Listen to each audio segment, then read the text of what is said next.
আগামী ৩ই মে থেকে শুরু হবে বাংলাদেশ বনাম জিম্বাবুয়ের সাথে ৫ ম্যাচের টি-২০ সিরিজ।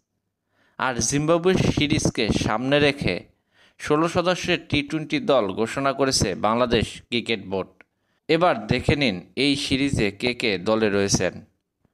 নাজমুল হোসেন শান্ত অধিনায়ক, লিটন কুমার দাস, তানজিদ হাসান তামিম, এনামুল হক বিজয়, সাকিব আল হাসান, মাহমুদুল্লাহ রিয়াদ, তাহিদ হৃদয়, জাকির আলী অনিক, শামীম হোসেন পাটোয়ারি, রিশাদ হোসেন, শেখ মাহাদি হাসান, মারুফ মিদা একমাত্র নতুন মুখ, তাসকিন আহমেদ, হাসান মাহমুদ, মোহাম্মদ সাইফুদ্দিন, শরীফুল ইসলাম।